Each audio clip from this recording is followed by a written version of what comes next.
Hey, Oh, how goes the things of the things of the what's happening, my friend? the things? How are you? I'm good. I'm good. I'm good. I'm good. I'm good. You Uh, seem like you're in a good mood. I am. I'm in a good mood. I just realized like that I got to promote my comic convention appearance that I've Oh got yeah, going on. I'm gonna Actually switch sides with you. forwarding Hold on. you.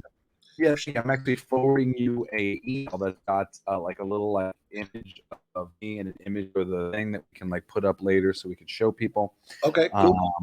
what the deal is. Forward to Michael. That should be good. Yeah, man, I'm super excited. Life is good. I've been getting ready for this comic convention. It's a music comic convention or whatever. So I've Oh, got my cool. my board. My like what do you call it? Not your Your billboard, banner. Your your banner. banner, like a standing banner. I And saw it. Yeah. there's two comics that King of Kings is getting its first printing. Only 50 copies of the book, specifically for this convention. But I turned my comics, Blacklight District and King of Kings, into headshots plus comic books. So instead of signing autographs for $20, I'll be signing comic books. Nice. So you'd be getting a little bit more, and they've got my picture in Oh, them or that's a cool whatever. idea. Hold Yeah, on. so Yeah. So I'm wait, really what do you want me to promote here? Is there a link here? Hold on a second. there should be like a little banner right at like the beginning of the thing. It's in Massachusetts for anybody who's nearby. Like Michael's actually thinking about maybe making the trek from Long Island Yeah. to Massachusetts. But it was a really good excuse for me to get an airplane flight to go see my babies for the week. It's my daughter's birthday Nice. on the 12th. She turns 13. Oh my goodness, that's pretty crazy. Yeah, that's Yeah, but I'm very excited. And actually, tomorrow night, if you're out in California in the Hermosa Beach area, I've got a concert, the first gig for my new cover band slash originals band called DILF USA. cool. And tomorrow night is the first official gig with the band. So I'm really excited. That's Where awesome. we playing the DILF show? What's the it's at Patrick Malloy's. I think we posted something about it on my Facebook. So if you want more information on the Patrick Malloy show, find it on my Facebook. I'm sure I'll post again tomorrow before Awesome. the gig. But yeah, man, just been gearing up for all those things, and then doing a ton of writing, like comic books. I'm working on the new issue of this book. The others that I've been working on for a little while, which is actually where this cool little line "free will isn't free" comes from. That's my first line in the new issue. Free will Awesome. isn't free. Here it is. I found it. There it is. So Oh yeah, nice. Yeah. for So this is anybody interested, yeah, it's April 8th through the 10th. It's a music con, collectibles extravaganza. It's also a Comic Con. It's like kind of a mixed fit. But yeah, if you want to meet me, hang out with me and my lovely girlfriend Julie, and get some copies of my book signed, and maybe even some T-shirts. We're trying to get some T-shirts printed in time for the show, but my sister's T-shirt printer is broken, so we're waiting to see if it oh, gets fixed. She's got her own like printing machine, which I might get my own printing machine too. good idea. But yeah, we're so excited. It's gonna be really cool. Since my fires, which is like I don't know, like 5 or 6 years ago now, every bit of material that I had to sell at conventions Right, went up in was gone. smoke. So You're this starting is again. yeah, The this is the first Phoenix. time. You are the Yeah, Phoenix. it is. It is a Phoenix moment. This is full circle coming back around, and it's so amazing. Those of you out there who supported the King of Kings Indiegogo that I was trying to do for a minute, I canceled it when I was in the middle of my ayahuasca ceremonies. I decided that I didn't like it and I didn't want to do it like that. And but there was a lot of people who were very supportive and into it at the time, and you can finally get a copy. I'm actually going to send like a copy directly to a friend Sweet. of the show of mine. And if you're somebody like that who really wants to get your hands on one of these copies of these books, if you reach out to me directly through the website or through Facebook, like I'll see what I can do to help you out. Special arrangements. Yeah, but how you doing, Michael? Jesse What's going on? memorabilia. I'm doing great, man. The studio is really starting to bustle and feel really good now that I'm full time there. It's starting to really germinate.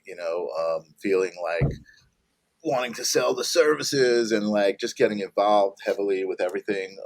Amazing. Are you out of It's, Brickett, like it's officially? Like, I'm officially out of Brickett. I mean, but we parted in good terms, oh, I'm so sure you guys got great they'll give me a call when they need me, for an emergency. I'm But so yeah, happy for you, man. So yeah, proud. me too. It just feels like I made the right choices and decisions, and Yeah, the energy it is just must. right. Like you should feel that way. I mean, this is a Yeah, long time coming. I mean, it's how good. long have you and I been talking now? Yeah, Hoping for a transition yeah, from the where you've been and what your focus has been, to yeah, making money yeah. essentially, Exactly. into being able to focus on making your money doing what What I you've love, trained and to do, what the you cool love to thing do. is, yeah, it's really being respected. Like people really look to me for what I do. They're like, "Hey, what do you got for this? What do you got for that?" Like they're excited, and I hear people talking to each other about it, and it's really nice to hear my name spoken about. Like, "Hey, Mike does such great stuff and this and that." So yeah, it's the right choice. I want to take a moment to say hello to our lovely viewers who are always out there chatting away in the chat room. There, we got Wicked Love out there today. We got Ninja Kitty. We got Wicked Love out there. I clicked on them again. Tim's out there. Angela's out there. What's up, everybody? Hello, Good to see you. everybody. Thank you all as always for coming. You guys are the best. Angela's asking where to order, but I'm sure we'll get that information to you guys when you're ready to order the 50. I'm sure the 50 are going to be gone for the show, so Yeah, reach out to Jesse. You know what I yeah, mean? they're gonna go. I mean, like I designed it to sell them. Like I don't want to be carrying them around. And I mean, like they're all exclusive to just this show. I really believe in, like, if you can make something exclusive, then it is cool and it is worth it. So Absolutely. Yeah, doing yeah. limited print runs where, like, all right, we're just printing 50 I copies. haven't even asked you for one yet because I knew they're a limited run. I did print 5 extra of the King Ooh, of Kings so that I had a few copies to give away to some people. I might So ask you for one. so yes, and that's people like you, Michael. So Awesome. yeah, well, Sweet. that's great. I'm so excited, and I think you would probably be surprised, but I know that people are speaking Michael Zen's name in the sweet affirmative tones that you're noticing in studio over there. So congratulations to you. Thank you. Thank you. Appreciate it. And today we've got a special guest on the show. Me and Michael have been kind of branching out to friends of friends. We've had a lot of direct friends on for like the first year of the show, and now we got different people who are getting recommended to us by people we trust. And Julie, my girlfriend, actually played college Quidditch, the Harry Potter sport, which they play for realsies, minus the flying broomsticks and flying Quidditch balls. But Kyle Epstein, who like to call himself a seeker, a taster, a dreamer. He's at school studying chiropractic. Our kind of people, yeah. Yes, and Kyle is agreed to come on the show and give some of the depth of his mind here. He hasn't done a lot of this before, but he's graciously Yeah, we were chatting before the show. He seems like a super interesting guy, right up the alley of the live stream of consciousness. Yes. We will. Oops. Of course, I called them so that they wouldn't call me, and then they called me anyway. I called the kids right before the show. Kids today. So they wouldn't call me, and then see, he's calling me again. So I'm going to answer, and I'm going to tell my child, Cassidy, I just called you guys to tell you that I was doing my radio show. Now you're interrupting the radio show. That's hysterical. I love you so much. It's okay. He says sorry. Yeah, it's okay. We love Cassidy anyway. That was Cassidy? Thank you. I'll talk to you later, Cass. Yes, this is Cassidy. We love you, Cassidy. Is there anything else we have to get to before we bring Kyle on? No, let's bring him on, man. Right, cool. Without further ado, here is Mr. Kyle Epstein. Howdy. Hey, new friends.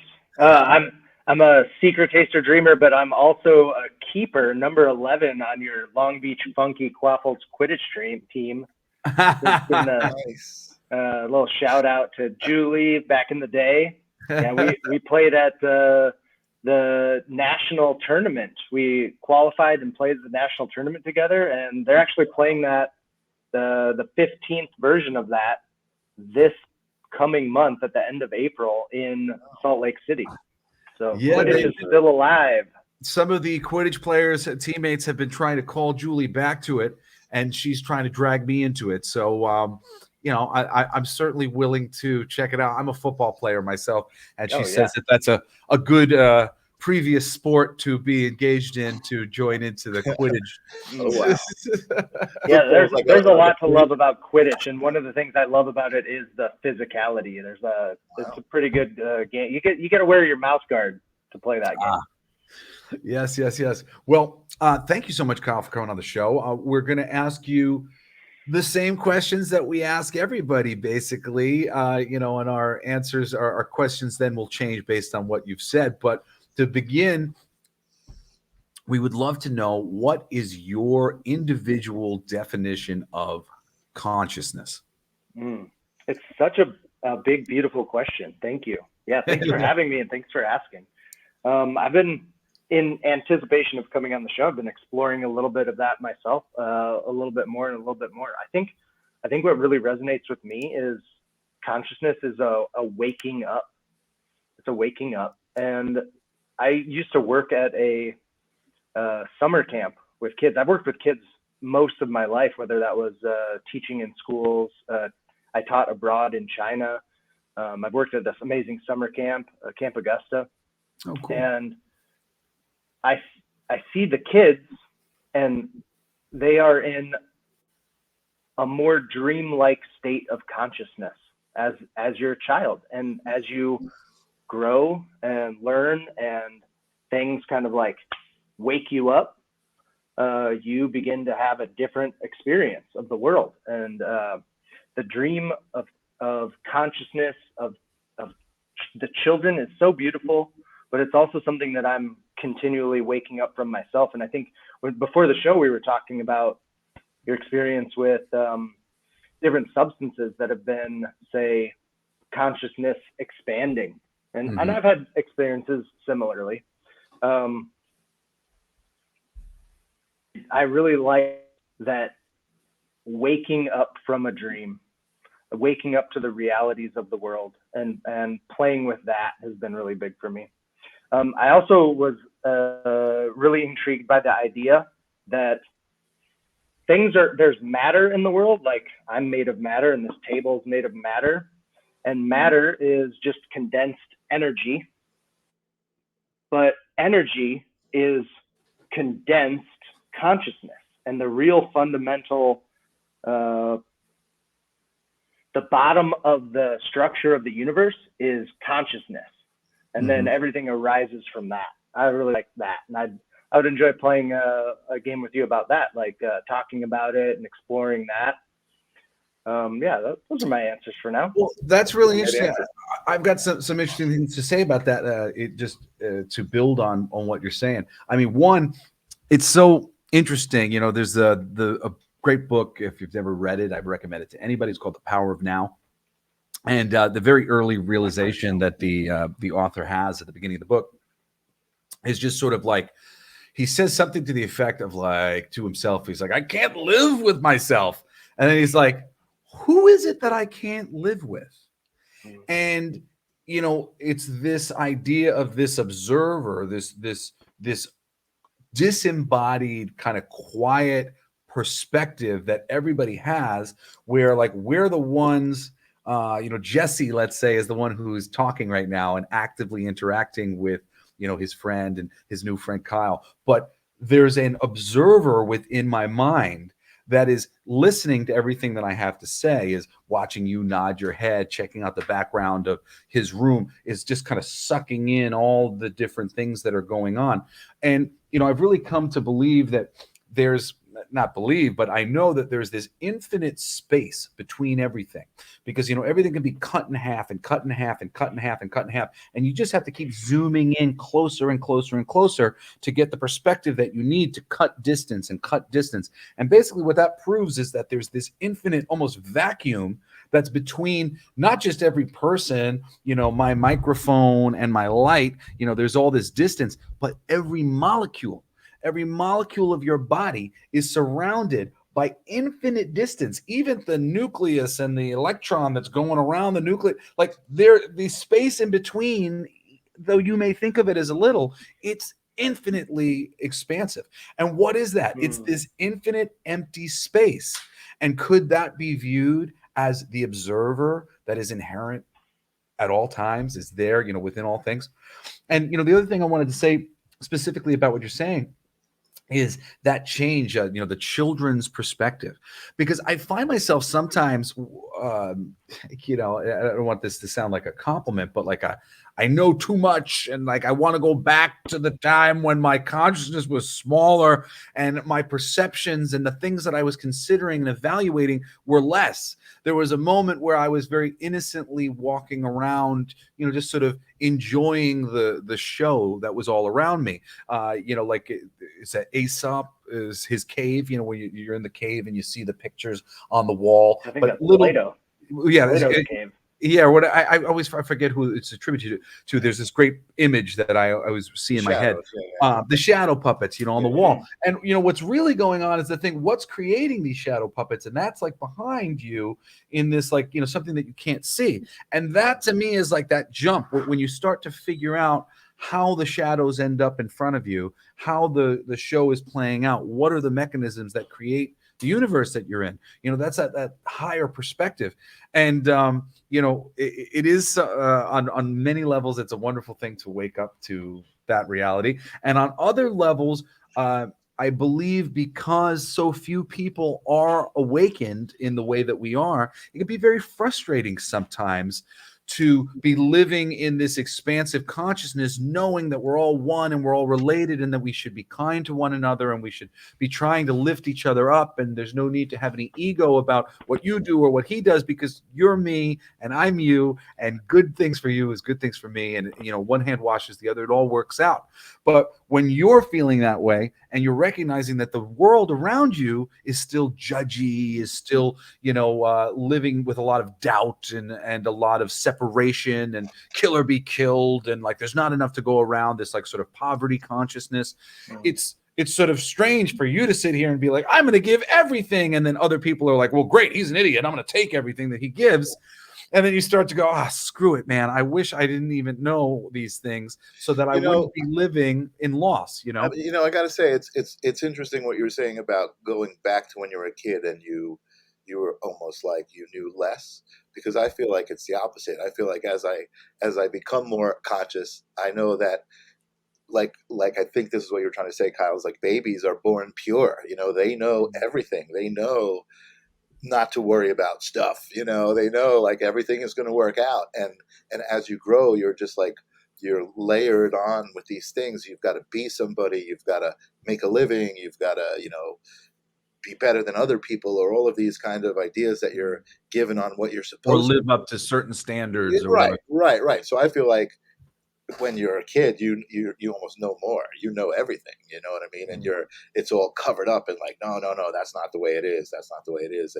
And the reality is, as we all believe, is and anything is possible. You know what I mean? Infinite possibilities.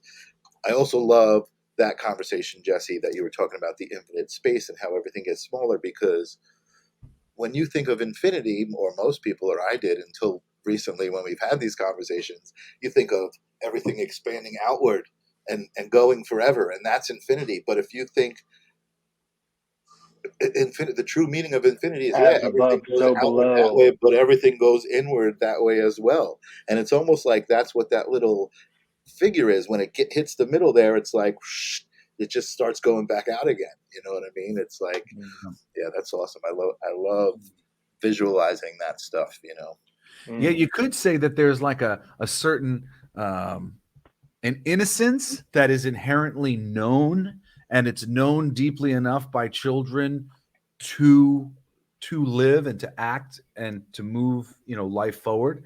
And then at a certain point in time, you start watching yourself, and you begin to question your own innocence, because maybe you said something and somebody misunderstood, or you did something and you meant to you know, you meant to make everybody laugh, and instead you made everybody groan. And now you're like, oh, well, okay, well, what is it that I said that made everybody groan? I wanted to make everybody laugh. You know, so you start to get into this place where you judge yourself and you take yourself away from that innocent, just acting and living. Right. You know? Totally. Yeah. Yeah. So I heard this great interpretation of the sword in the stone. Okay. I love that. That's one of my favorite Disney movies. Yeah. Yes, absolutely. T.H. White is a magnificent author. If you haven't read that, it's the first, I haven't. I should. There's 4 books in T.H. White's The Once and Future King, and that's the first one. Is The Sword in the Stone. They made the animated version based on that. It's great. But the idea when Arthur takes the sword from the stone, or when he tries to do it at first, it terrifies him because he's filled with these visions of, like, in the animated one, it's not there, right? It's very for children, but he's filled with these visions of his uncle who usurped the throne from his father, killed his father, and is bloodthirsty, and it's like that is there for all of us. Everyone's uncle is this bloodthirsty animal who, like, history is filled with terrifying blood-soaked fields, but we still have to take the sword. We have to come face to face with that truth about what it is to be a man, what it is to be a person on this planet, and we still take the sword, grow up, and be the man that we are meant to be on this planet. And I really like that. That imagery is so beautiful and so potent and true to, I think most, if not every person, and I'd say especially men, but every person's experience. Like, you have to choose to grow up, even though that first part of the story, The Sword in the Stone, is the story of the dream of King Arthur's childhood, right? And Merlin is there to turn him into a bird and turn him into a fish and turn him into a squirrel, and it's so beautiful. But eventually you have to take the sword and become the man. Yeah, that's really interesting too, because a lot of it's about, and this is within the animated thing too, of like sort of the pressure of the future.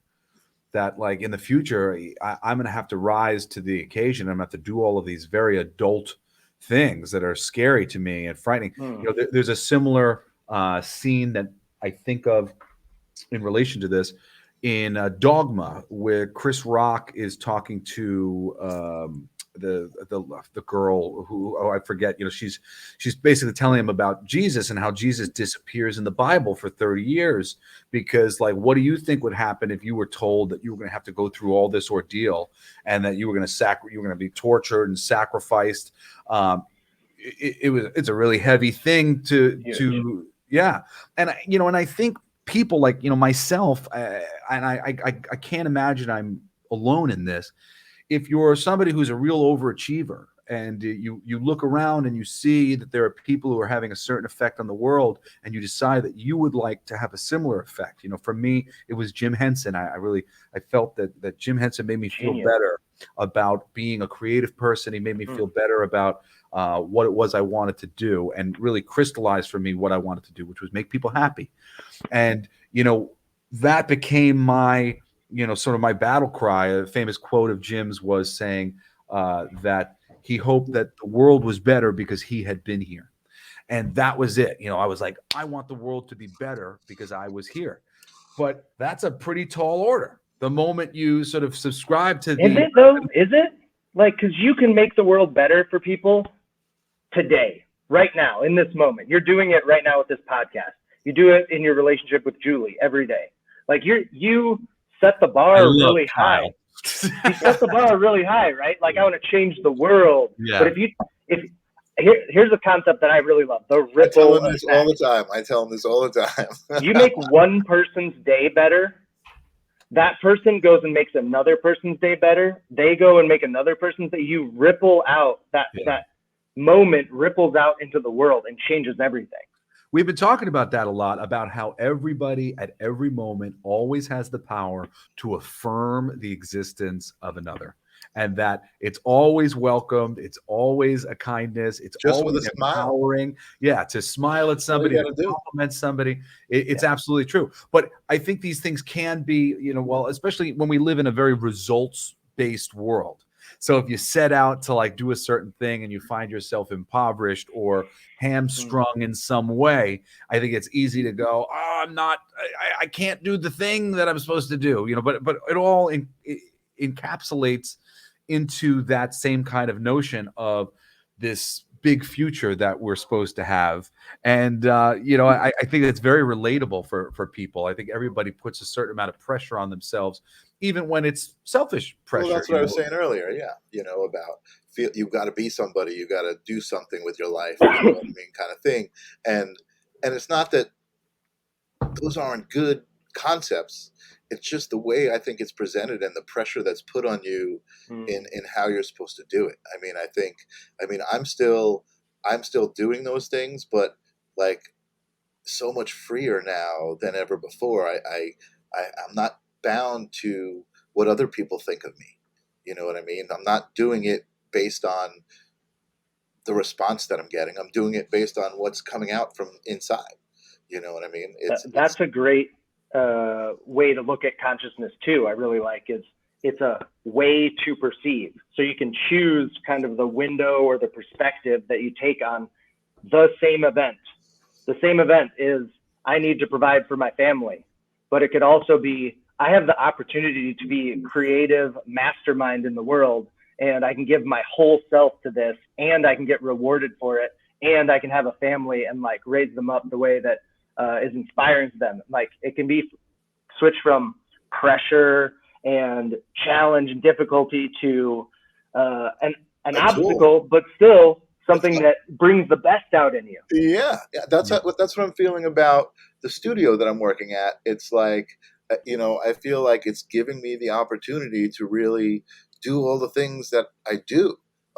Everything that I've learned up until this point, basics from graphic design and building websites, which is like work, right? But for me, it's just something that I learned how to do. And now, like I said before, people are just looking to me for like, ooh, we've got this, and trusting me that what's going to come out is going to be a good website or a good video or whatever it is that I'm producing. And that's just, it starts to, once you get that perspective, it starts to feed itself. You know what I mean? And manifest itself and just grow and become. And I think that's part of the waking up. Because there's so long that I operated from the way I saw it was the truth. Right? Yeah. Well, right? That ain't the way it is. There's a really interesting sort of thing where things come to like a point. Everything is about this like balanced middle line, and everybody's choosing where they're coming from. And we're meeting in the center. And the closer you get to the center, the more it kind of seems like you've made enemies of both sides. Because the moment you're like, well, I'm not going to punch the Nazi. I recognize that the Nazi, he feels like he's being persecuted, and he's defending himself in the way that seems right to him based on how he is. And if I go and I meet that Nazi with force, I'm going to prove his worldview right, and I'm just going to end up becoming the thing that he thought he needed to vanquish. Versus if I can wrap my head around the fact that he's human, I'm human, and that he's just kind of gotten to a bad place, and I can hold back my sword and keep it in the sheath and just keep going until I get to that place. Well, I put myself in a really bad spot by modern standards. The modern standard would say, you got to hate that Nazi. And the other, the older modern standard of the Nazi would be like, you got to be on my side. Well, I'm not on your side, and I don't hate you. So what am I? I'm adrift in the middle, seemingly being wishy-washy. But it's not. It's not that anybody really becomes wishy-washy. It's just you get to this point where the idea of self-righteously choosing one side and going, this is right and this is wrong, starts to have less of an appeal.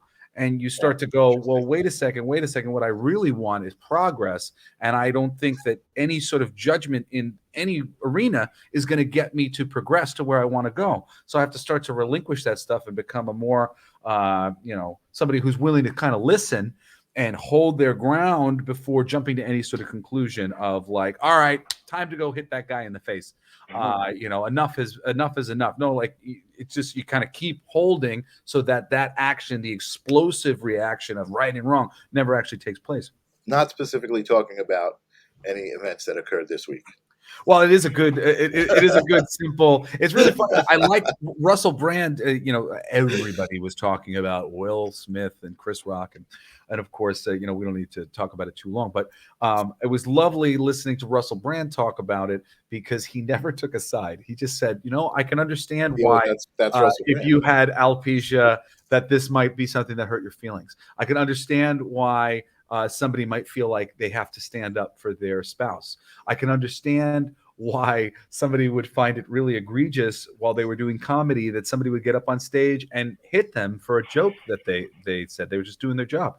Yeah. All of those things are things that we can all understand on some level. Right. That's nonviolent communication. That's empathy.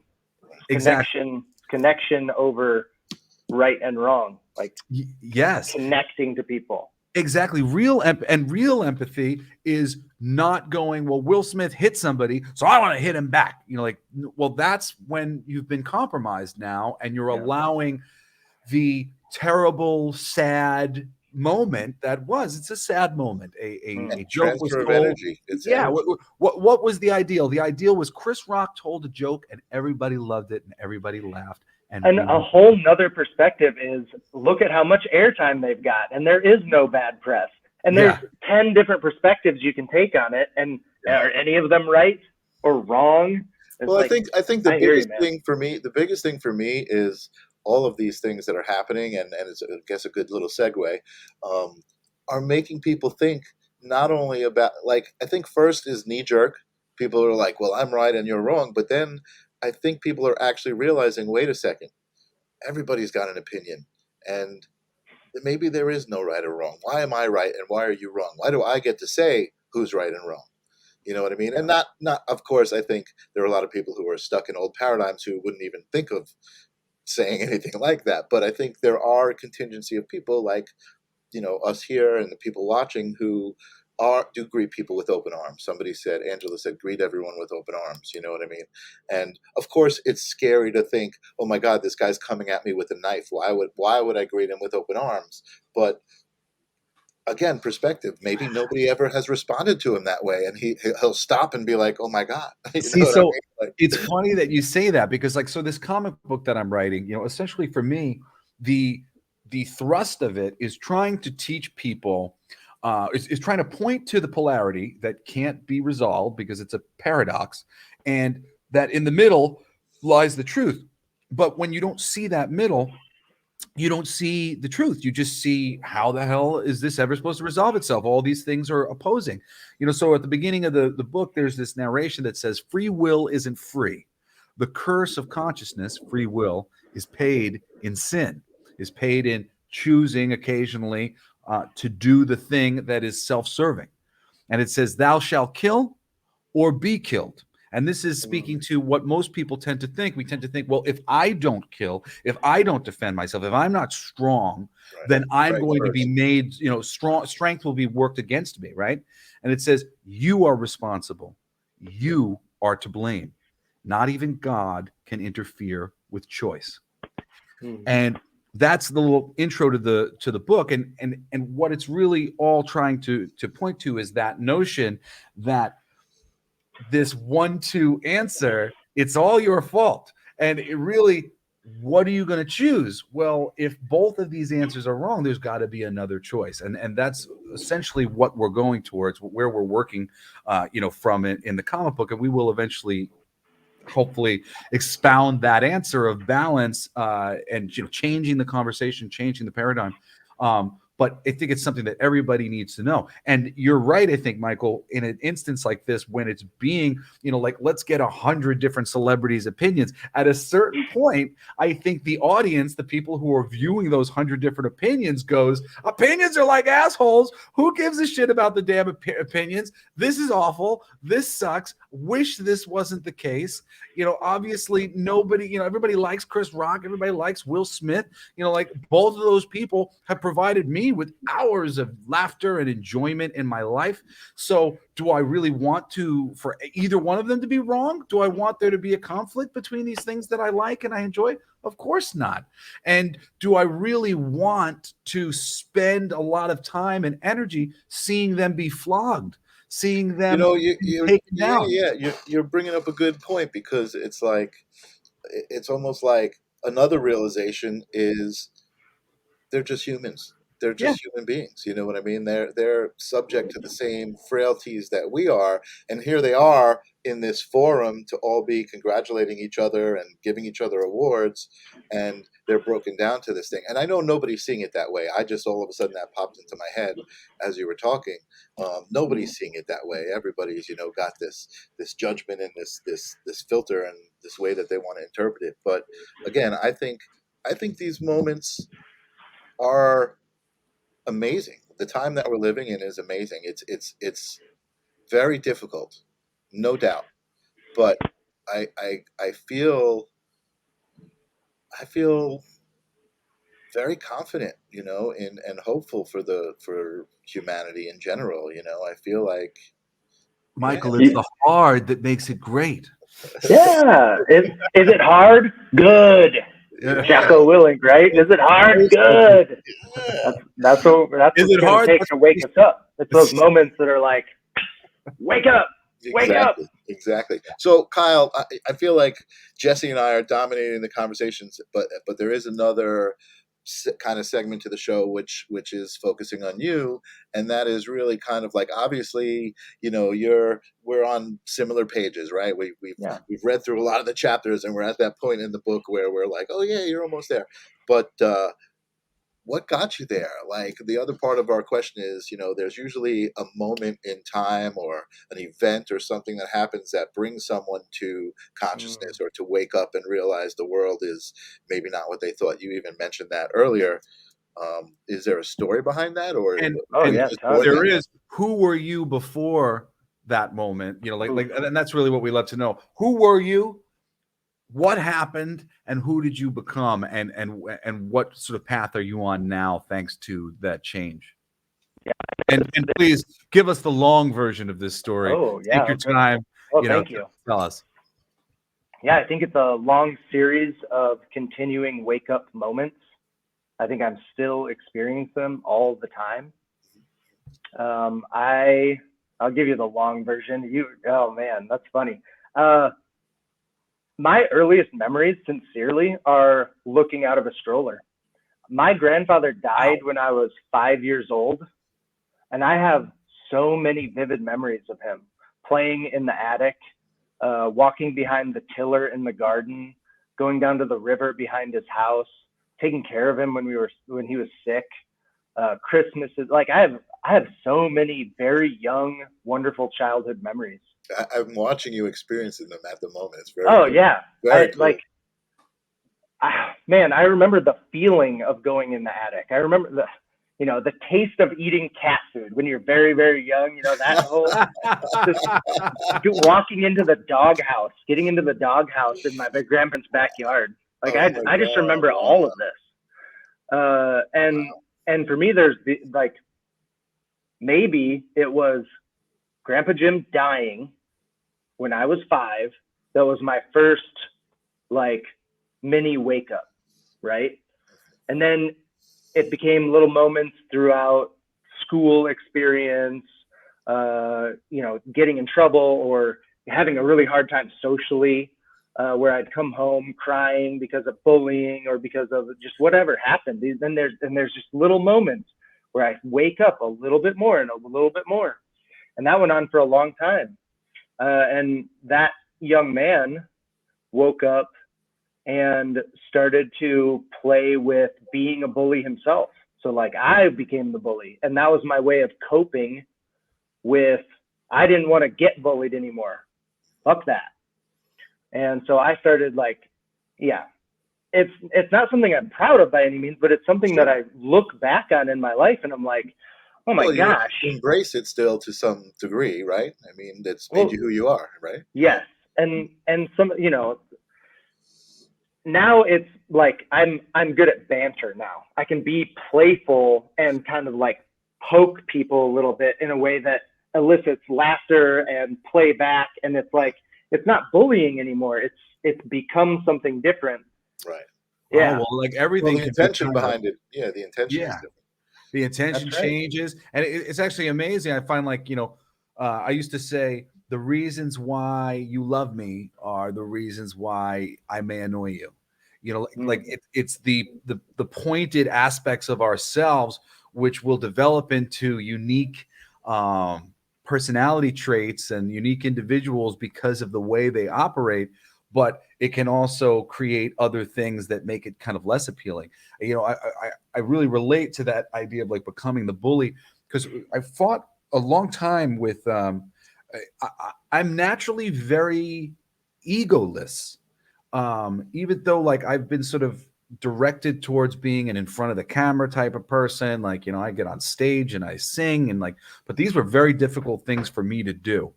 And I always I love people. I love the Muppet Show because I love people and I love uniqueness. And I just like, if I meet somebody who's doing something interesting to me, that's it. Like, I'm all about them and very, very supportive of people. But over time, I kind of kept getting feedback from the world that I was an egotist and that I was like about myself.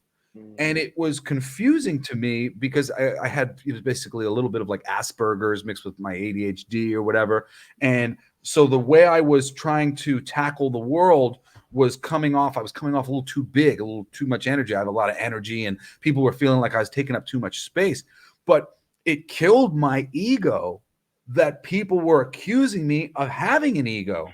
And I became a bit of an egotist to fight the idea that I was an egotist because it was hurting my feelings that I was being misrepresented.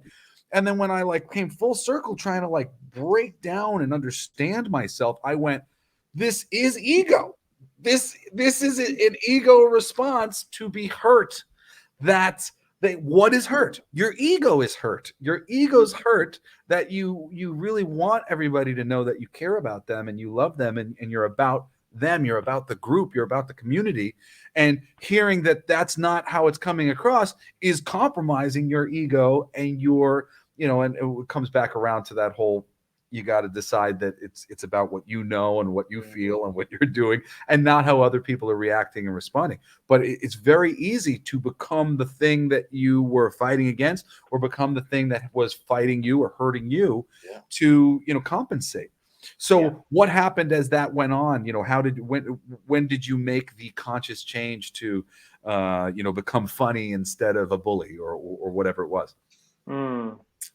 I think it took a long time. I was thinking more about while you were talking. I was thinking about more of the experience of waking up. This thread. I have a baseball that has my dad's signature on it from when he was in Little League. It's got his ERA and his win-loss record on it. And my dad left like I have very young memories, but he left before even those happened, right? So he was gone, but I had this baseball, and because of that, and because I thought I could get his love if I was good at baseball, I turned my life into baseball. My high school baseball team, we won the state championship my senior year, and my dad didn't come to the game, right? Like I had that experience, and even that is a big wake up call when I look back at it, right? I went on and played in college, and I kept being an athlete because I had made that part of my identity, and it really wasn't.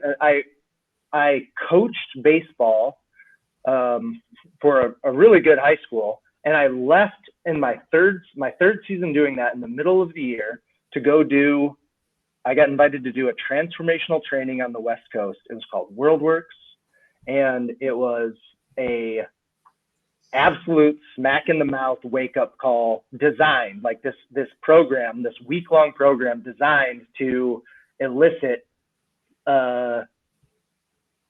all the areas of your life that are not working, and to put them right in front of your face. Say, look at this, feel it. What are the consequences of it?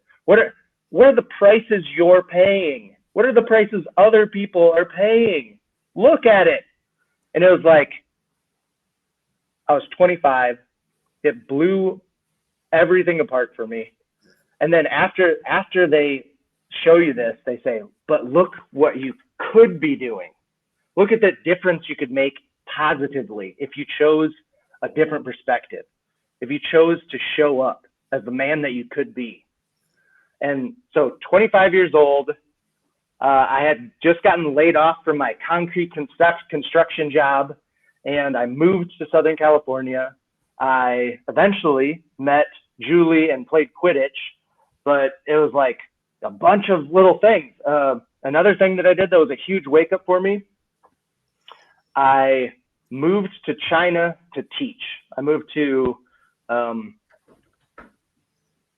Yichang, which is in Hubei province. It's the same province as Wuhan, which is so famous right now. But I was right on the Yangtze River, and I was teaching history to high school students who wanted to go abroad and learn in China, go to university in China or in the United States.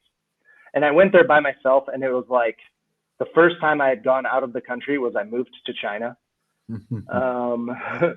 Yeah, it was a huge, it was the best year of my life ever. And one of the other things that happened, and this is where I think the story that I really want to tell and was excited to tell on this particular podcast. My friend Duncan invited me to go to Thailand and go to a Tantra festival. And I had no idea what Tantra was. And I was like, oh, wow. Yeah, I'll go. I don't know. Whatever you say, if you think it's the thing to do, I'll go. So I went down to Copenhagen, which is now my favorite island. And we showed up we rode a longtail boat around this big cove and came in under the starry night, jumped out of the boat into the surf and carried our suitcases up the sandy beach, and we were under the palm trees, and we went up and went to bed. And then the next morning it was Tantra festival. So and explain just to our viewers who might not know what does that mean? What is Tantra exactly? I didn't know. So let me explain. That's why I'm asking you to explain it. let me explain by telling you a couple of stories of what I encountered in this festival. Okay. So the first thing that we did was we went around the room. It was 15 men and 15 women. I knew Duncan, and otherwise I knew nobody. And then there were some facilitators, and they were like, what's your name? Where are you from? What's your intention in being here? And so we did this, and I happened to be the last one. My friend Duncan said, I want to ride the lightning. And I was like, what the fuck does that mean? Ride the lightning. Okay. I was like, I'm here to trust. I don't know what's going to happen. I'm going to trust. Okay. That's a good answer. Yeah. So we paired up, man and woman, and we made this circle, and they were like, okay, be an animal. So I was a bear. So I was like, rah, be a bear, but like really embody it, be it. And it was a practice in shifting your way of being and embodying another perspective. That was really powerful. And then we'd switch and we'd go around. And eventually they were like, okay, tonight we're going to do a kind of like extra credit piece. You can show up if you want to. Of course, everybody shows up, and it was a cuddle party. And the thing I learned there was communication, because they said the rules are you can ask for what you want. You can't ask. So I can't say, hey, Jesse, do you want to hug me for 30 seconds? I have to say, I would like to hug you, Jesse, for 30 seconds. Is that cool? And you can say yes, no, or maybe. Maybe means no. And you can also renegotiate. Anyway, we had this fantastic time. I met some amazing people, and it got really fun and freaky. The next night, and this is the big one that really blew the top off.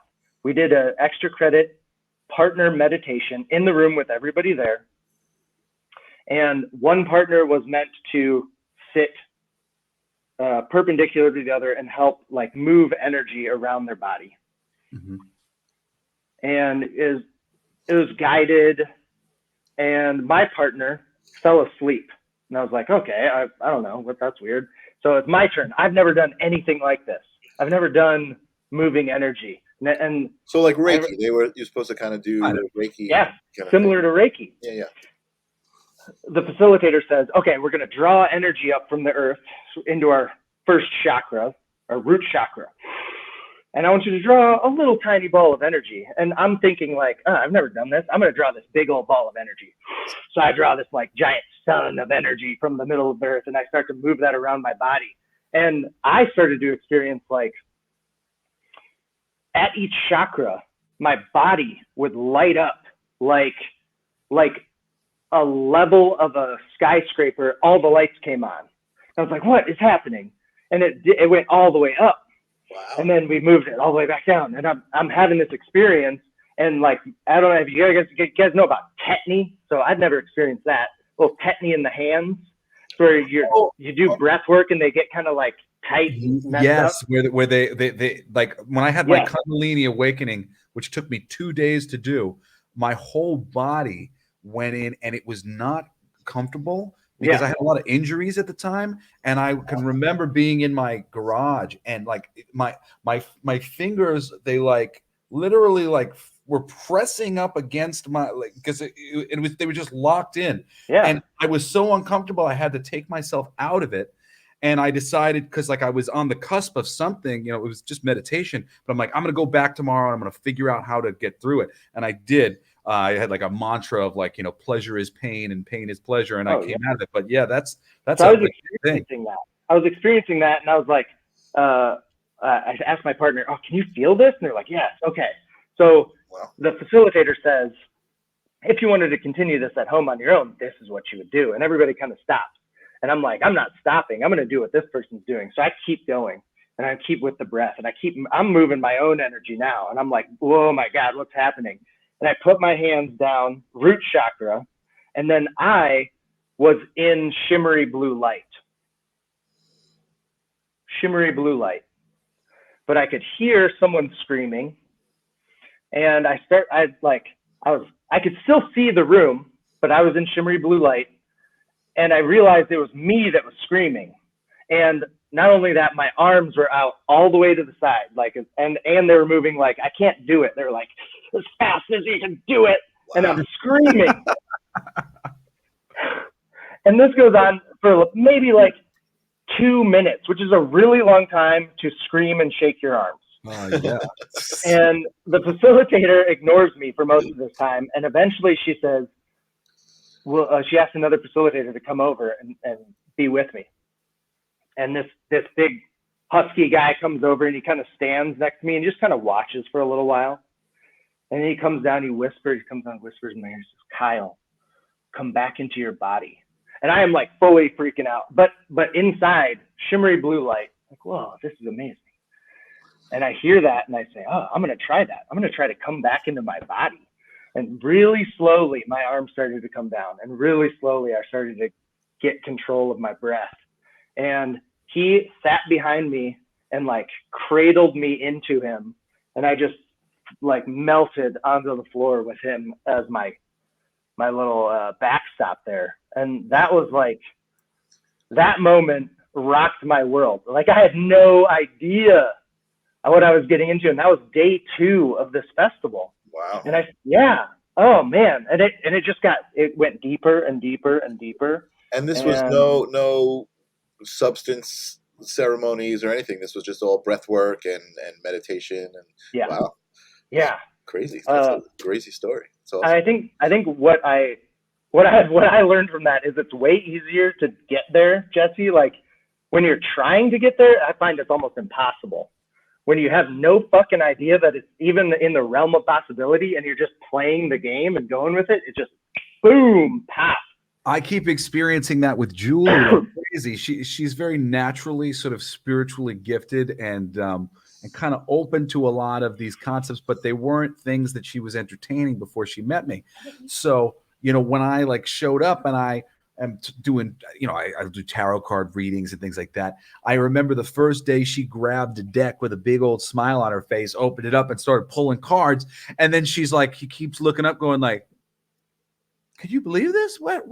I'm like, you are taking this so not seriously that you're doing better than anybody could do because you're just not even like fucking throwing it away. Great. No big deal. throw in some tarot cards, and now I have her read cards all the time because she's just like, especially she's been able to keep that practice going where she knows I did nothing. I was just kind of goofing off the first time I did it, and I had great results. So she just kind of goofs off every time she does it, and she does amazing card readings. That's and there's really a lot of truth to that, of like being kind of blissfully unaware. There's a lot that you can do. You're letting it flow. You're just channeling.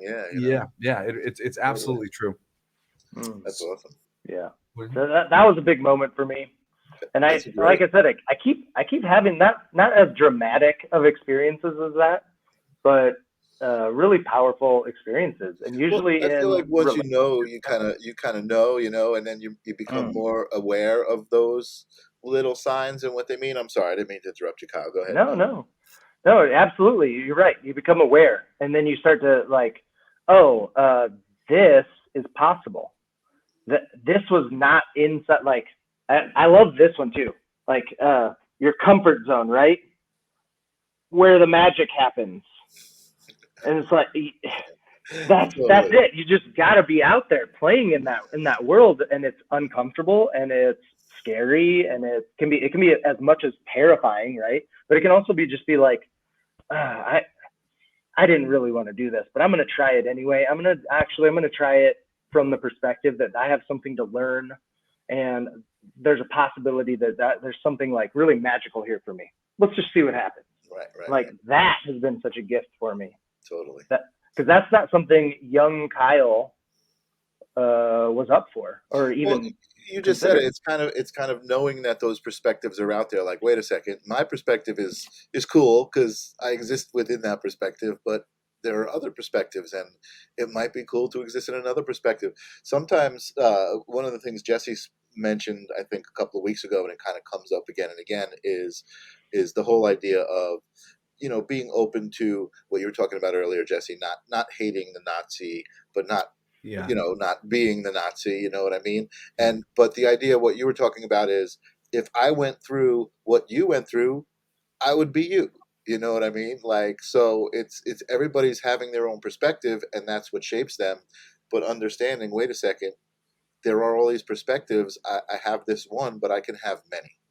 You know what I mean? I guess like you can change your perspective. You can put yourself outside of the perspective that you exist in to get another view. I guess that's the best way to put it. To add to you and Kyle, Michael,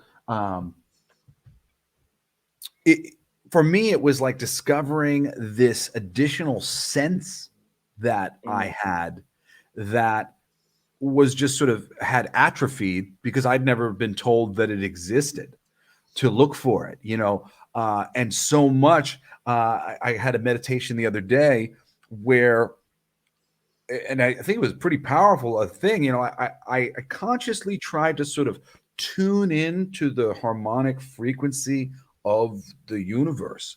And I can remember feeling immediately like, oh, I'm not exactly with it, and it's over here somewhere. And all of a sudden, I was kind of like shaking until I sort of vibrated and clicked into this different harmonic, and then felt myself just sort of hit that, like, kind of like that moment where your fingers, but just sort of in, like, I came to a complete stop, and I realized I was in this new frequency, and I found my way there through just sort of looking for it, sensing that, knowing that it was there, that it had to be there, and then just kind of feeling around, sense, using my, I guess you would say, like, using the feel of your skin, using this sort of field that is around your body to sense it, the field. You talk about that. Yeah, exactly. To connect into the field. And, as a kid, I'll add one more thing to this before I say as a kid, but when I became a bit of a channeler, I speak to my grandmother, the guides that I have been given in this life, and I've been able to connect to them and talk to certain energetic spirits. I remember one time I was having a wonderful time in my garage. I'm listening to music. I'm playing with toys. And I was in this wonderful moment in my life where things were very positive. And this negative idea came into my mind and my heart. And it was just like, everything is meaningless and awful. And I thought everything is meaningless and awful. And I hit the ground on one knee. And all of a sudden I went, what? No, everything's not meaningless. Everything's not awful. No. I don't feel that way. And I stood up and I was like, that's not true. Everything's great. And it went away. Wow. And I went, holy shit. How many times in my life before I had any sort of perspective that there was subtle energies and there was little voices and feelings that were you had a coming in. choice. Yeah. All of a sudden I like sort of knew that like I heard this thing and I was able to choose a way around it. But you don't know. You like there's so much more. There's sort of an infinite universe that's overlapping on top of your universe right here. And there's infinite amount of things that you can perceive, and all you have to do is sort of know to perceive them or try to perceive them, and you start to just open up to other things that you just weren't sensitive to yesterday because you were never taught that it was something that you could use. Right. So I mean, there really is like a continual expansion, and I think you're right, Kyle, that it goes and it goes and it goes and it never stops, because basically somebody says there's a greater universe around you and you can tap into it, and you have to do that one thing at a time, and that sensitivity and perspective is just going to keep growing and growing and growing as you're able to perceive aspects of it. Angela says, do the things that scare you, and that's it's so interesting because that's totally relevant to what we're saying, and it's like decide that they don't scare you, basically, is what that is. You know what I mean? It's like, and I'm not specifically talking to you, Jesse. It was about the airplane. But, it's all right. I feel so much shame about the things that scare me, because I realized, Kyle, this is like from like previous couple of weeks, but like I realized that I was actively stopping my higher self from healing certain trauma, because my brain was thinking so far ahead that it was going, if I heal this trauma, then they're going to make me do the things that scare me. And I don't want to have to do the things that scare me. So I'm just not going to bother to heal this trauma. I'm going to heal it in like the most incidental way imaginable. Acknowledge it. Yeah, that's a thing that scares me. Bye-bye. I'm never going to think about that again because that scares me. As opposed to really going like, okay, like I welcome, whoever, the spirits of the wind, Jesus Christ, God, to come in and clear away some of the cobwebs, because I was scared that if the cobwebs were gone, then my mechanisms to protect myself from the things that scare me would also be gone. And that's a great reminder for me too. Like, thank you, Jesse and Michael, because I also need to hear that wake-up call that I don't get to wait to heal my traumas so that I don't have to do the thing, right?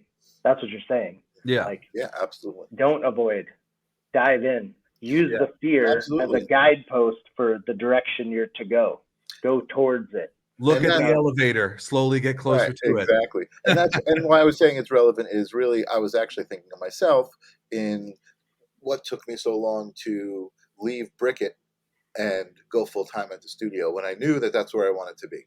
And it was just like, just this fear or whatever it was. And, it was just, again, one day I took the perspective. I'm like, I know that's where I want to be.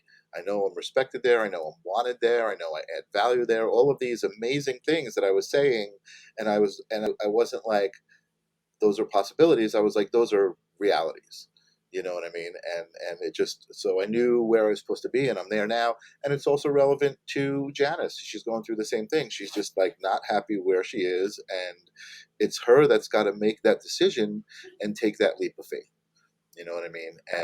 And she's finally doing some stuff about it. So it's great to see, knowing what I know about what that leads to, And I feel like, Kyle, I feel like you're right there too. Like, you're just, I know what this all leads to, so I'm not worried about any of it, and I'm just gonna enjoy every minute of it. So since we're getting towards the end of the show, but don't feel rushed or anything, because we still have some time for this question, this answer to this question, however it is.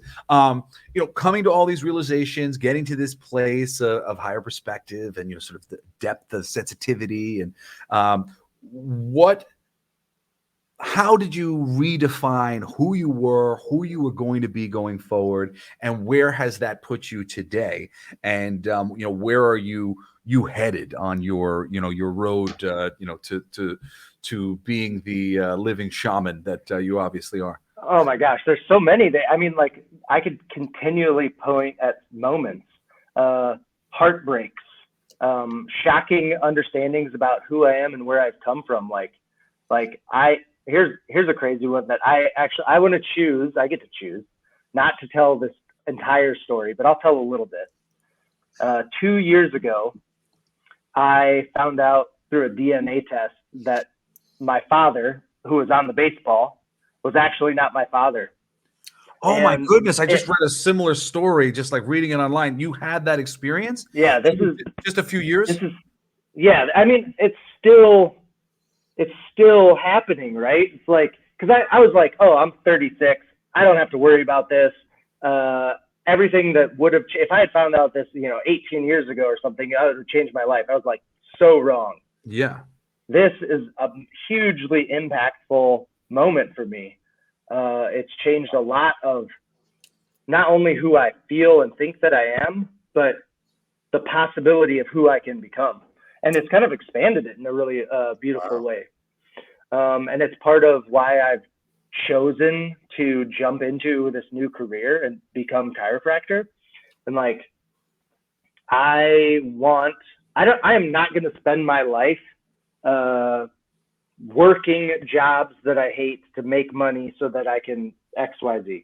Yeah. I'm going to choose something that is an infinite game, that is hard, that it requires everything that I've got, that it's right on the edge of my capacity. Like, can I do this? I'm not sure. I have to go back to school to do this. It's big. It's a big choice.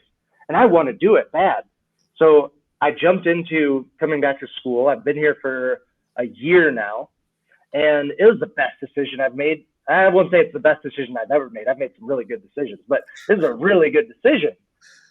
I have learned so much about what it means to be a chiropractor and the possibilities of healing and being the conduit of healing for myself, for the people around me, my family, the world, like that ripple effect, and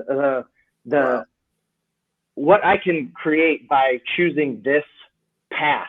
Like, I am in love. And I feel so purposeful. Yes. Like, I feel I walk through life happily. You talk about tarot cards, right? I've been the fool walking off the cliff for such a long time, and it is beautiful. It's a good place to be. I have the fool card on my keychain. It's not a bad place to be. Like, I explored the world and had so many amazing experiences just walking into a room full of tantrikas, and like, I don't know. And like, now I finally found something where I see, okay, the future is so bright. I have a clear direction to take. I have steps right now today. I've got goals for a month. I've got goals for a year. I've got 5-year goals. Wow. Like, my whole life is drastically different because I've found the mountain that I want to climb. I found the challenge, right? Like, that's really so important, by the way. And just to interrupt for 2 seconds, Kyle, for our audience, visualization, knowing what's going on. I just recently, for myself, I've always had a hard time with it because I struggle with that ego thing, especially being told that I was like egocentric when that really wasn't my nature. The idea of like thinking in those terms of like, people are going to lift me up and people are going to say I'm great. And like, it's like, like that actually would really freak me out. I felt like I was taking too much. I was doing the wrong thing. And I just finally have been allowing myself to sort of visualize the things that I would like, whether it was money or building a beautiful house that made me happy, or, something for my children, or careers and jobs and calmness and safety and, feeling good about where I was at. Visualizing those things, seeing myself looking satisfied, seeing myself in a home that is beautiful to me and that I love, like that is, I would kind of argue spiritually, I think that's probably the most important part of the thing. And I realized my father, who is a very successful musician, and he really I and not quite like him. He was a little aggro, and a lot of the things that he did were very much like, I'm going to prove this person wrong and prove that person wrong, prove this person wrong. But I realized that the core to his success was being able to visualize what he was going to do. He knew what he was going to do. He knew how he was going to do it. He saw the faces of all the people who he was going to prove wrong. The visualization component was the biggest part. And because I wasn't allowing myself to get there, because I was somebody who basically felt like I need the world to validate me, and they'll create whatever world I deserve. So I was letting other people sort of dictate my future instead of choosing and what my future would be and what I wanted it to look like. So, those of you out there who want to change your life, you want to see some real meaningful change, you got to do what Kyle did. You got to see that future, have that 5-year plan, that 10-year plan, those long-term goals, because that is really what will create that universe, and try to make some peace with whatever it is that you wish, whatever it is that you want, and try not to feel bad about it like I have made myself so many times. Yeah, and it doesn't have to look the right way. It doesn't. Yeah. It can be ugly and beautiful. Yeah, I think. Can I jump in? Yeah, go ahead. I can really relate, Jesse, to the way that you described your father and his motivations, because I feel like that has been the story of my life as well. And when I talk about like this baseball, that motivation has come through like when I've lost jobs and worked my ass off to get it back to prove them wrong. And I have been dropped from teams or told I couldn't have something so many times. And that is what motivated me to take that next leap. And that piece is, I think that's still inside of me. I'm not going to label it as wrong, but it's something that is transforming a little bit, right? Sure. It's transforming a little bit. That piece is still there. And when I get told that I can't have something, that there's nothing that motivates me more than that. And that's not always the healthiest, for sure, but goddamn, it lights a fire under me. And then I go. Yeah, no, that's great. Yeah.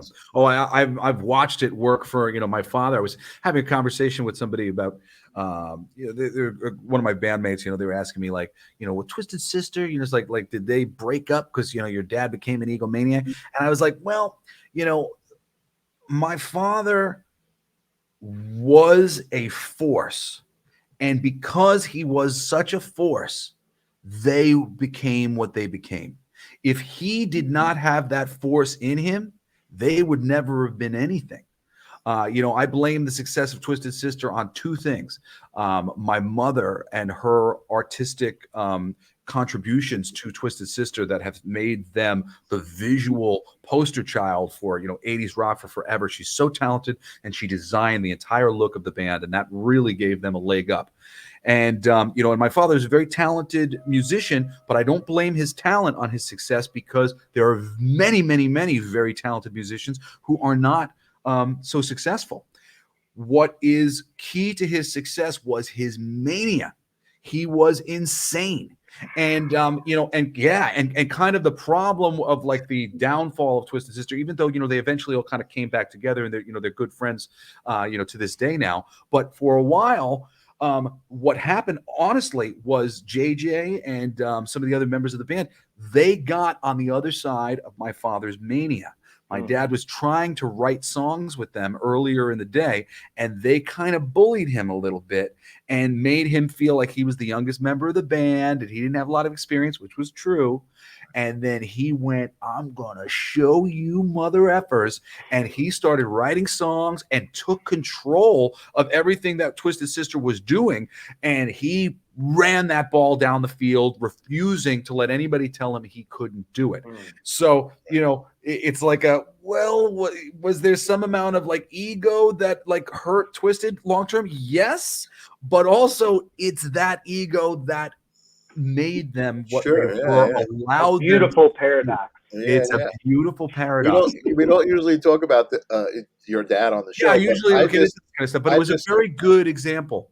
Yeah, I just actually heard a story recently about kind of the incident and the whole breakup and all of that. And the Yeah. story was about the photo shoot for the Stay Hungry album cover, and they were taking pictures of the whole band, and Oh eventually yeah. D kind of was just being D. He was posing, he was doing his thing, and the photographer took some pictures, and that picture ended up being the album cover, and that's where the band was like, wait a second, There was a lot of you resentment know, over time. But again, he didn't choose that. That wasn't, but that craziness that was it was on display in that one picture.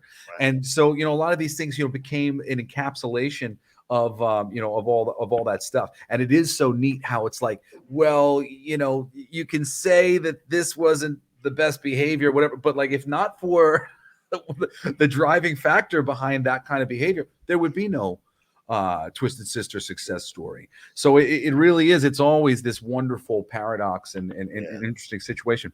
I So want to get back to Kyle. Actually, I'm get back kind to of my interested. And I'm telling you, the energy that's coming through you when you're talking about what you're doing is phenomenal. I mean, I feel it, and it makes me excited because, and I'm wondering how you feel about this, because there is a bit of a stigma about the pharmaceutical industry, Yeah. specifically, and I know a chiropractor isn't necessarily connected so much to pharmaceuticals. Yeah, not at all, actually. This is funny We're because we're very anti-pharmaceutical, for sure. Yeah. So you give me hope. Like there's a doctor I would want to go to, somebody who actually cares, who's who like immediately. Like I said, if I met you, I was like going to scope out a chiropractor, and I met you, I'd be like, this is the guy. Like I want. Well, here's the distinction that I really like. I was just in class the other day, and one of my professors pointed this out, and I think it's really beautiful. There's this triangle of health, and at one point there's a focus on public health, and that's like the environment. We're focused on the environment, so we want to make sure that there's no, say, coronavirus in the United States or in your town, and we're going to do the things that we need to do at the public level to do that. And then there's people who are focused on patients who are currently ill, right? And that's, you need those. Our pharmaceuticals and medical doctors, that's important for people who are sick. But then there's the point where we're talking about people who, and focusing on their health. And that's not something that public health or even medicine and medical doctors do a great job of. They don't focus on the person and their health and making them as healthy as optimal health that they can be, because people who, we have E. coli and a whole system of bacteria and viruses, and there exists on and inside of us at all times, yet we're healthy, or a lot of us are. And what is it about the ones who are healthy that's different from the ones who get ill? And it's a focus on being healthy and that optimum health all the time. So it's nutrition, it's exercise, but it's also maybe something deeper. And where chiropractic focuses in that is on muscles, nerves, bones, and aligning that in a way that you can be at your optimum health. I didn't know all this when I first started chiropractic. I came in here very much like the fool, walking into this like new place, and I have discovered magic once again. Yeah. So the idea, one of the founding ideas of chiropractic is your spine exists in this neural canal, and as misalignments can happen, and they're micro misalignments, they can put pressure on your spinal cord, pressure on your nerves. And that is like a dimmer switch to your health. So over time, you get a little bit dimmer, a little bit dimmer, a little bit dimmer. And then one of those bacteria or viruses gets on you, in you, and you get ill. But if you can keep that dimmer switch turned all the way up, you can keep yourself in alignment, you can keep yourself beautifully connected to that optimum health. That's what we're up to. And we're doing that How naturally. long before you are a chiropractor? Because I think I want to see you already. I think I need to talk to you. Oh yeah. No, I'll come. I gotta come visit. Yeah, I mean, I do have those. Exactly what we're talking about. I have a C5, C6 pressing on my spinal cord, makes my hands numb sometimes, and they want they want to do this surgery. And then when the surgeon described the surgery to me, I was like, I got to think about this. And I just, there was no way I was doing it. You know Yeah, what I mean? chiropractic first, Michael. Yeah, yeah. That's what I'm Chiropractic first saying. That's because what I'm saying. it's the least Graduate. invasive. It's the least invasive. Yeah, absolutely. Chiropractors pay insurance, right? So like a doctor, any kind of doctor, a podiatrist pays $20,000-$30,000 a year in insurance. Your average chiropractor pays like $900 a year in insurance because we're the safest thing out there. Wow. Least invasive, right? The least invasive, and you're gonna get. There's a lot of sayings out there. I like a lot of them. There's magic in a healthy spine. Expect miracles. Like when chiropractic first started, the worst of the worst would come to see a chiropractor as a last resort. And well, the medical establishment was very anti-chiropractic for a long time. They actively were trying to destroy it. There's a great documentary on what happened to and I tell you what, if you watch the documentary on chiropractic and what the medical establishment did to try and stop chiropractic from becoming a thing, it will tell you everything you need to know about how far you should trust the medical establishment, because they are minded, and it is not really great. Interesting though, because directly related to what Michael was saying, as we morph into the conspiracy theory show. No, well, just kidding. And in chiropractic, when things opened up in America to China, 3 decades ago now, some of the things that came from there was a lot of this, Eastern medicine like Qigong and acupuncture. I'm actively doing chiropractic right now and acupuncture. I just had an acupuncture appointment yesterday. I'm going again tomorrow. And they've actually done a lot of science to prove that there are legit a system that is working through your body that Qigong is using and acupuncture is using. And I think chiropractic ends up utilizing it as well, which is one of the first systems that your body creates when your fetus forms as a child. Yeah, so when you went to China, did you get any exposure to these things? Did that have anything to do with you finding your way to chiropractic? And if not, what is it that actually did end up making you go, you know what? I'm going to explore. I'll tell you a story about my health. I'm lactose intolerant, and I probably ignored that for a long time. And it got to the point in my late 20s where I was urgently needing to use the bathroom 10 to 15 times a day and bleeding. And I did a colonoscopy, and they said they wanted to cut out a substantial portion of my colon, and I would have a bag for the rest of my life. And instead of that, I moved to China. And in China, they don't do dairy. They don't have cows. Tons of oil. So there's just no cheese. There was no milk. I didn't have access to it. And I immediately got better. And I've been better ever since. My health improved drastically. And that's just one small thing of like, I grew up in the Midwest. And I used to eat blocks of cheese and drink milk, and it was just part of my life. And I think I look at my family members and like what happens when you have an intolerance like that is inflammation in your body. Yeah. It's a little bit of inflammation, and then it builds and builds and builds and builds. And then eventually you're having really serious problems. And I look at people in my family and they're like quite puffy, right? And I think to myself, gosh, I used to be quite puffy too, and that is puffy. So puffy. They're inflamed. They're generally inflamed. They're having it's not an acute, it's a chronic inflammation problem. Mm-hmm. And when you start paying attention to how you treat your body, what you put in it, how you care for it, and always sleep especially is so important. You can start to minimize that inflammation, and you just feel and are so much healthier. Right. And that was my experience going to China. And I was not ill in China. I had just a really wonderful experience. I've been to a chiropractor a few times in my life, but I went a few times in California when I lived in Northern California, and I just saw this guy, and he was a great family man, and he helped me with some of my pain in my shoulder and just gave me some alignment. And I thought, oh man, I love being a Camp Augusta camp counselor, but man, this job does not pay very well.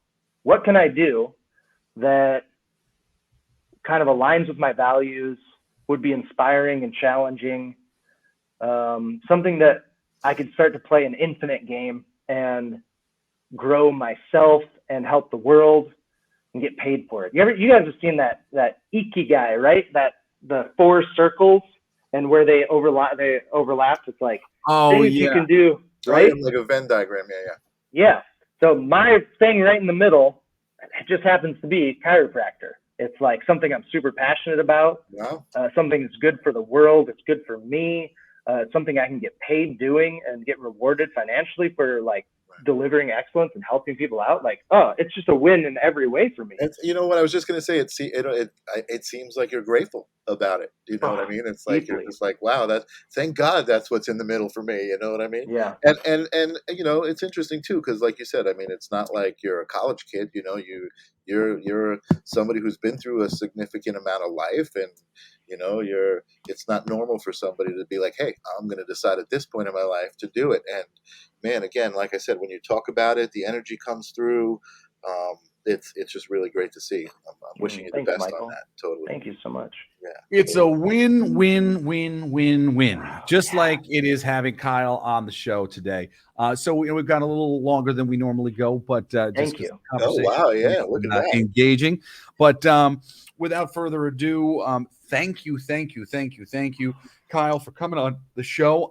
We want to direct everybody to an event that Kyle is helping out with. What is it? Can you tell the audience? Well, if you're on the West Coast.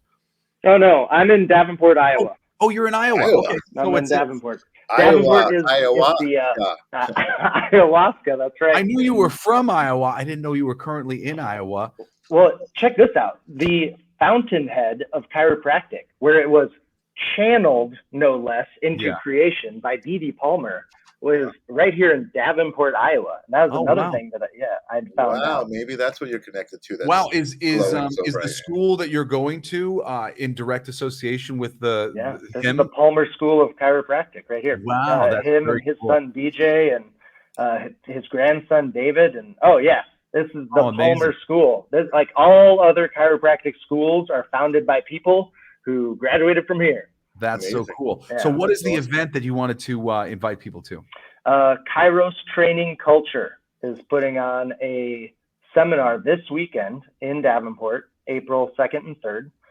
So we're really starting tomorrow night with a little event called State of the Art.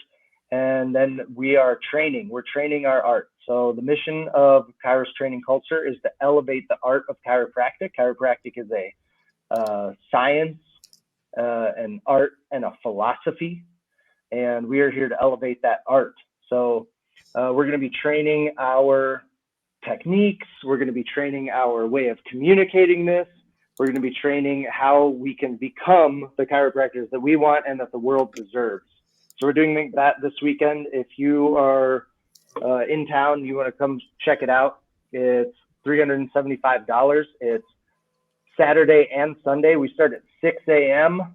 bright and early to get our training in. You can contact me. You can contact me at bearfoxdragon@gmail.com. bearfoxdragon@gmail.com. I'm going to put that up on the screen. Hang on a second. Thank you again for coming. I'm so happy for you that you have found this outlet for your passion, and you got that Venn diagram that's like hitting it perfect for you. bearfoxdragon@gmail.com. Reach out to Kyle if you're interested in that and you're nearby. Anyway, thank you so much for coming on the show. We really appreciate it. You were a wonderful guest, and you did a great job. Thank you. Thank you. You're all the right answers. As and you win today's prize. I know. Julie said you haven't done a lot of things like this before. But you're natural. You're great. Guest. Awesome. Thank you so much for coming and sharing your story with us. It was really enlightening and wonderful. So, have you ever had a guest twice on the show? Oh yeah, we'd have you back. We have, and Who you're do you want definitely welcome back at any time for sure. Awesome. Stick I got some around. more people to send to you too. Oh, please Awesome. do. I Stick would around. love to see some more. If you can stick around for a Yeah, second, stick we'll around. just put you backstage, and then we're just going to say bye to the audience real quick. All right. Bye, everyone. Well, that was Kyle Epstein. What a Amazing. wonderful guest. I'm so love that. grateful. Thank you to Julie for connecting us with Kyle. Kyle was great. So amazing when we have these Some conversations. amazing stories. Thank you to our fabulous audience at home. You guys are just the best. You're here week in, week out, and you guys are why we do this. Anything important to say? Oh yeah, join me next weekend. I'll have probably one more opportunity to share, but go to my Facebook and you can find out more information on the concert that's tomorrow night. Next week I'm gonna be by myself, right? Yep. And then next weekend, Friday, Saturday, and Sunday, I will be with the lovely Julie in Massachusetts at the music comic book convention. And I'm really excited about that. Awesome. Anyway, anything I'm missing there, Michael? No, man. I love you, brother, and I love everybody out there. Thank you so much for coming back all the time and sharing the moment and giving us your energy. And again, thank you to Kyle. That was freaking awesome. I'm excited to have a new friend and new chiropractor. Yes, indeed. All right, everybody. We will see you next week on another fabulous episode of the Live Stream of Consciousness. Peace.